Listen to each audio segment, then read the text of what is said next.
जैसा जमीन, जैसा बीज, वैसी ही फसल होती है। इस हमारे लेख को मनोवैज्ञानिक विश्लेषण किया गया है। इस मनोवैज्ञानिक विश्लेषण को आप सुने।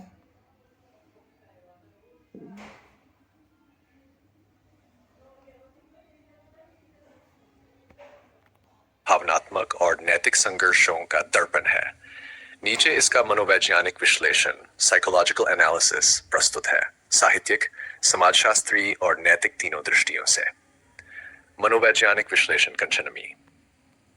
अन बचपन का अभाव और व्यक्तित्व का विद्रोह। कथा का आरंभ ही इस पंक्ति से होता है, ओपन कोट, यदि किसी को उच्च कोटि का बचपन नहीं मिला है तो वह समाज की समस्त वर्जनाओं और परंपराओं को तोड़ देगा, क्लोज कोट। ये पंक्ति मुख्य पात्र के मनोवैज्ञानिक गठन की जड़ बताती है। बचपन में सुरक्षा, स्नेह और मार्गदर्शन की कमी ने उसके भीतर विद्रोह, असुरक्षा और आत्मसंघर्ष के बीज बो दिए। फ्राइड के अनुसार ओपन बचपन दमनित अनुभव, रिप्रेस्ड चाइल्डहुड ट्रॉमा, आगे चलकर वयस्कता में असामान्य व्यवहार या सामाजिक विद्रोह का रूप लेता है, क्लोज कोट। यहाँ पिता पैसे कमाने की मशीन बन चुके थे और मां नैतिकता की प्रहरी बन गई थी, परंतु दोनों ने स्नेह और संवाद का स्थान खो दिया। इससे मुख्य पात्र का मन भावनात्मक अनाथता ऑर्फनहुड की स्थिति में पहुंच गया।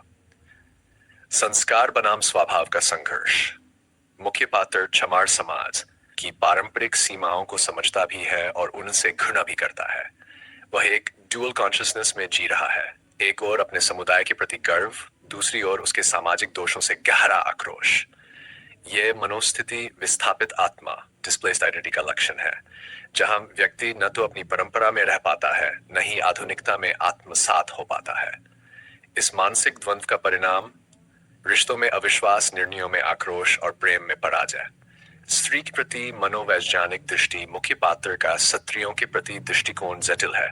वह स्त्री का सम्मान भी करता है और उससे भयभीत भी है। वह कहता है, ओपन कोट, रास्ते चलती हर लड़की हमारी बहन हो जाती थी, क्लोज कोट। यह रक्षात्मक आदर्शवाद, डिफेंसिव आइडियलाइजेशन का उदाहरण है, जहां व्यक्ति स्त्री को बहन या देवी के रूप में देखता है ताकि काम, भावना या असुरक्षा से स्वयं को बचा सके। परंतु जब उसे शांति स्वरूप की बेटी द्वारा भावनात्मक चोट मिलती है तो वही आदर्शवादी मन आक्रामक निंदक रूप में बदल जाता है।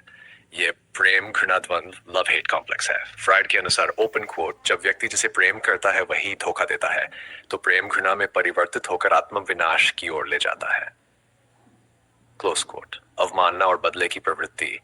ओपन कोट, वह नजरों से गिरी तो फिर उठ ही नहीं पाई, क्लोज कोट। यह वाक्य अपमानित आत्मसम्मान की प्रतिक्रिया है।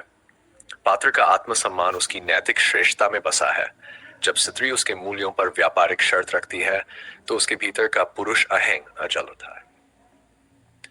यह नार्सिसिस्टिक इंजरी है, जहां व्यक्ति को लगता है कि उसकी आत्मछवि पर चोट पहुंची है। परिणाम स्वरूप वह स्त्री नहीं बल्कि संपूर्ण स्त्री जाति के प्रति कठोर हो जाता है। पारिवारिक क्लेश और सत्ता संघर्ष, सरदार नीति और शांति स्वरूप के प्रसंग केवल परिवार की राजनीति नहीं है, वे मनोवैज्ञानिक सत्ता संघर्ष, साइकोलॉजिकल पावर स्ट्रगल है।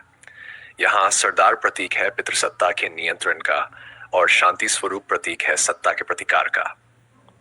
दोनों ही अपने अपने मनोविकारों में फंसे हैं, एक नियंत्रण का व्यसन, दूसरा प्रतिशोध का व्यसन। मुख्य पात्र इस संघर्ष में एक मध्य पीढ़ी के व्यक्ति की तरफ फंसा हुआ है, जो न परंपरा छोड़ पा रहा है, न आधुनिकता अपनाने का साहस कर पा रहा है। टासिक्स, यौन आघात और स्त्री की विकृति। शांति स्वरूप की बेटी का चरित्र यहाँ मनोवैज्ञानिक रूप से अत्यंत महत्वपूर्ण है।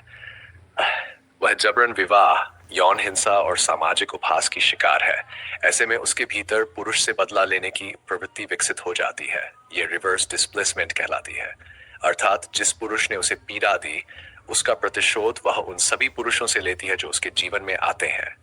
ये फूलन देवी जैसा मनोविकास है, जहां दमन की परिणति सत्ता और विद्रोह में होती है।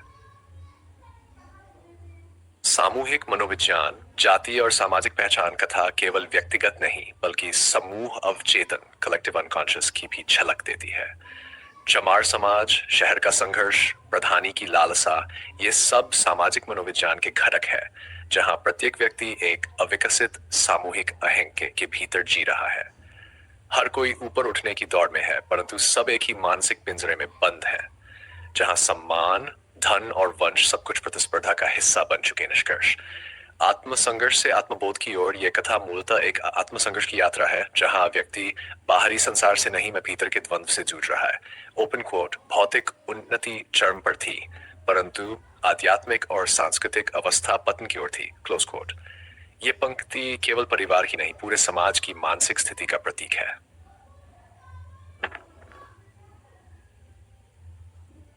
मनोवैज्ञानिक पक्ष, लक्षण, परिणाम, बचपन की रिक्तता, भावनात्मक अभाव, विद्रोही व्यक्तित्व, पितृसत्ता का दमन, संवादहीनता, परिवार विघटन, स्त्रीहत्या, आदर्श बनाम घृणा, संबंधों में असफलता, सामाजिक दबाव, जाति प्रतिस्पर्धा, आत्मग्लानि और अपराध बोध, यौन आघात, शोषण और प्रतिशोध, विकृत स्त्री पुरुष संबंध। यदि आप चाहें तो मैं इस विश्लेषण को कंचनमी, एक मनोवैज्ञानिक शोध निबंध के रूप में वर्ड या पीडीएफ फाइल में स्वरूपित कर सकता हूं, ताकि आप इसे लेख, पॉडकास्ट या कोड प्रेजेंटेशन के लिए उपयोग कर सकें। क्या मैं इसे उसी औपचारिक शैक्षणिक शैली में तैयार कर दूं? मनोवैज्ञानिक विश्लेषण समाप्त हुआ। मैं अधिवक्ता कमलेश कुमार मित्रा इस